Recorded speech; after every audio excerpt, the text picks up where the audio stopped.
अस्सलामुअलैकुम जी, क्या हाल चाल है। उम्मीद है कि सब ठीक ठाक होंगे, खैरियत में और मज़े में होंगे। तो यहाँ पे मैं वाटर में फूड कलर ऐड कर रही थी और इसके बाद मुझे इसके अंदर वाइट वाले जो चने हैं वो सोक करने थे, क्योंकि मैंने एक ब्लॉग में निम्को बनाने का मेथड देखा था। लेकिन मैं पहले चाह रही थी कि मैं ज़रा चनों के साथ ही थोड़ा सा एक्सपेरिमेंट कर लूँ कि ये किस तरह के बनते हैं।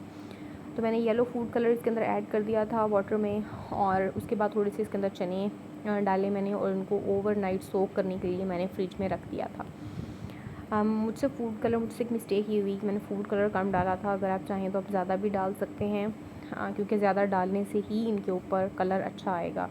तो आप 2 to 3 टेबल स्पून अगर डालेंगे तो उसका इफ़ेक्ट अच्छा आएगा और डार्क सा कलर आ जाएगा।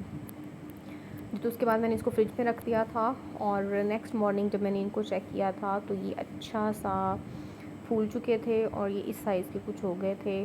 और उसके बाद मैंने ऑयल को वार्म कर लिया था, और वार्म करने के बाद मैंने इसमें डाल दिए थे चने, ताकि ये अच्छे से बन जाएं, क्योंकि उसके बाद इनको हमने ड्राई करके इसके अंदर मसाला ऐड करना था। जी, तो आप लोग मुझे बताइएगा, अगर आप में से किसी ने ये ट्राई किए हैं तो आपके कैसे बने थे, क्योंकि मेरे साथ तो जो डिज़ास्टर हुआ था वो मैं शेयर करती हूँ। कि पहले मैंने जब इनको ऑयल के अंदर डाल दिया था तो ये कुक हो रहे थे, लेकिन आफ्टर अ फ्यू सेकेंड्स कुछ इस तरह से हुआ था कि ये पटाखे पड़ना शुरू हो गए थे, और इनकी ठा ठा की वजह से मेरा जो किचन है वो भी थोड़ा सा मैसी और ऑयली हो गया था। तो उसके बाद खैर मैंने इसको इंस्टेंटली कवर कर दिया था, ताकि किसी के ऊपर ड्रॉप्स ना आए ऑयल के।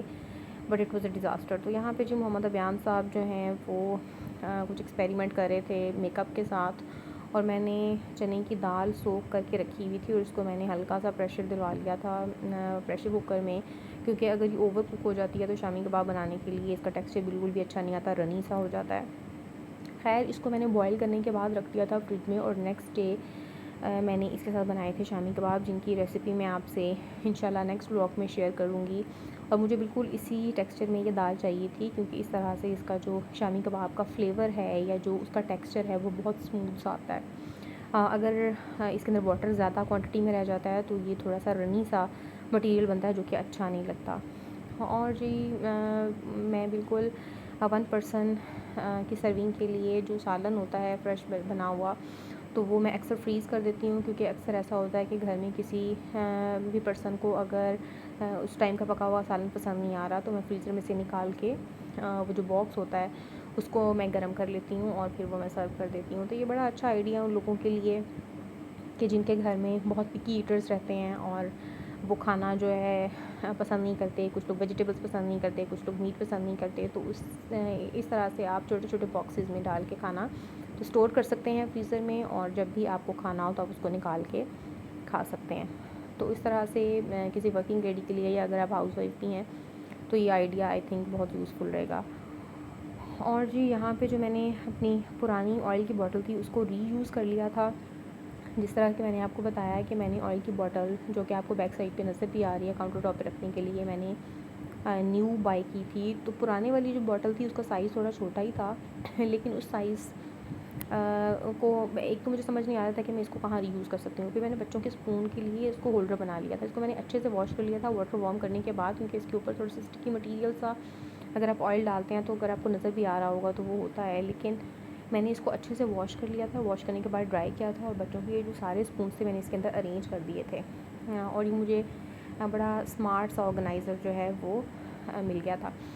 इसको अगर हम चाहें तो इसको मज़ीद डेकोरेट भी कर सकते हैं, इसके एजेस को, जहाँ से ये नज़र आ रहा है, जहाँ से इसका लिड क्लोज़ होता है। लेकिन मुझे क्योंकि फ़िलहाल इसको ऐसे ही यूज़ करना था तो मैंने कर लिया था। लेटर ऑन मुझे जिस दिन भी टाइम मिलेगा तो मैं इसको थोड़ा सा मज़ीद डेकोरेट कर लूँगी। तो इस तरह से आप भी अपने घर के अंदर जो भी चीज़ें हो सकती हैं उनको रीयूज़ कर सकते हैं।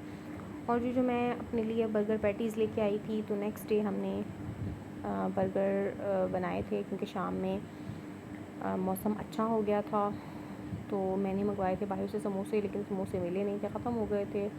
तो आंटी बस ये जलेबी ही ले आई थी, और उस जलेबी के साथ बच्चों ने खैर जलेबी खा ली थी, क्योंकि मुझे भी और मेरे हस्बैंड को भी इतनी जलेबी पसंद नहीं है, ना ही हम ज़्यादा मीठा खाते हैं।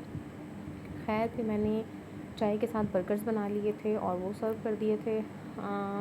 और उसके बाद जी मैंने पैटी फ्राई की थी, डॉन की मैं पैटीज़ लेके आई थी, मुझे उनका टेस्ट बहुत अच्छा लगता है।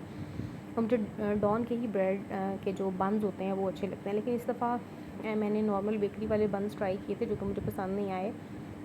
खैर अच्छे बन गए थे, लेकिन जो क्वालिटी मुझे डॉन की पसंद है वो इसमें मुझे नहीं मिली। तो आप लोग मुझे बताइएगा कि आप किस ब्रांड के यूज़ करते हैं और उनकी क्वालिटी किस तरह की होती है। जी बाकी दूसरी पैटी जो है वो मैं फ्राई कर रही थी, और बाकी बाकी बच्चे इतना ज़्यादा पसंद नहीं करते बर्गर खाना। मेरा बेटा खा लेता है, लेकिन बेटी को ज़्यादा पिज़्ज़ा पसंद होता है या वो फ्राइज़ खाती है। तो इस तरह से फिर मैंने अपने और अपने हस्बैंड के लिए 2 बर्गर्स बना लिए थे।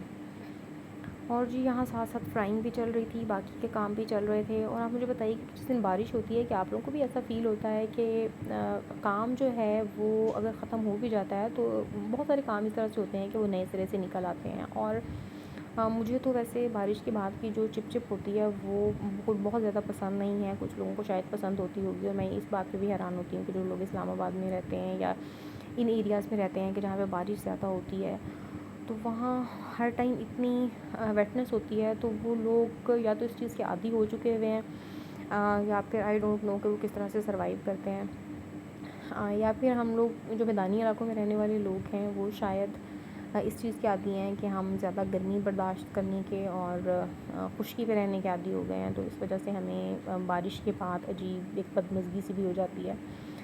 खैर जी, अल्लाह ताला के काम हैं, इसमें किसी इंसान का कोई रोल नहीं है। ये तो अल्लाह ताला की तरफ से बारिश आएगी, और अच्छी बात है, अल्लाह ताला का शुक्र है कि अल्लाह ताला ने हमें हर किस्म के मौसम दिए हुए हैं।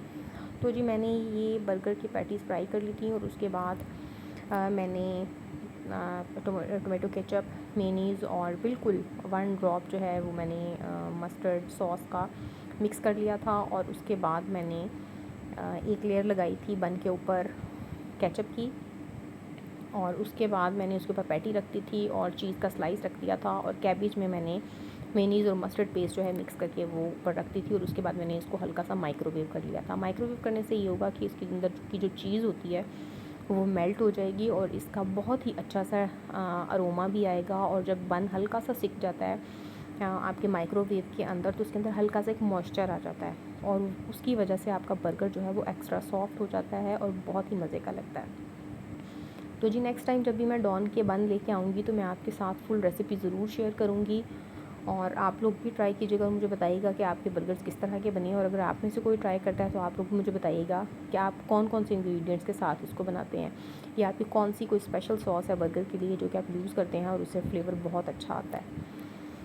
जी तो उसके बाद मैंने फ़्राइज़ भी फ्राई कर लिए थे, और बच्चों ने बहुत इन्जॉय किया था क्योंकि मौसम अच्छा हो रहा था, और हम लोगों ने भी बहुत इन्जॉय किया था। तो खैर जी, ये है फ़ाइनल लुक हमारे खाने की, और हमने शाम की चाय के साथ ये सब कुछ लिया था।